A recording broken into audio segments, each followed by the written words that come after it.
Hi, welcome to தாவணி culture. இன்றைக்கி நம்ம ஒரு பேபி பொட்டேட்டோ வச்சு ஒரு சூப்பரான நல்ல கிறிஸ்பியாக இங்கே பாருங்களேன், மொறு மொறுன்னு சூப்பராக ஒரு பொட்டேட்டோ ஃப்ரைங்க. இந்த பேபி பொட்டேட்டோ குட்டி குட்டியாக தானே இருக்கும், அதனால் நான் முழுசாகவே போட்டுட்டேன். இங்கே பாருங்களேன், நல்லா ஃப்ரை ஆகி நல்லா ரோஸ்ட் ஆகிருக்கு.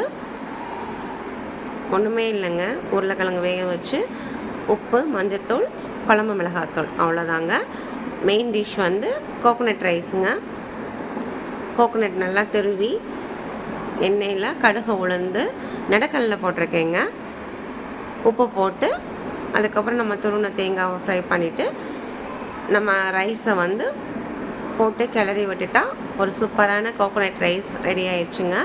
ரொம்ப சிம்பிள், 5 நிமிஷத்தில் செஞ்சிடலாம். இது ரொம்ப டேஸ்டியாகவும் இருந்துச்சு. அதுக்கு தாங்க சைடிஷ் இந்த பேபி பொட்டேட்டோ. இதுக்கு ரெண்டுக்கும் காம்பினேஷன் சூப்பராக இருந்துச்சு. இந்த மாதிரி நீங்களும் செஞ்சு சாப்பிட்டு பாருங்கள். இது உங்களுக்கு பிடிச்சிருந்துச்சுன்னா லைக் பண்ணுங்கள், கமெண்ட் பண்ணுங்கள், சப்ஸ்கிரைப் பண்ணுங்கள். தேங்க்யூ.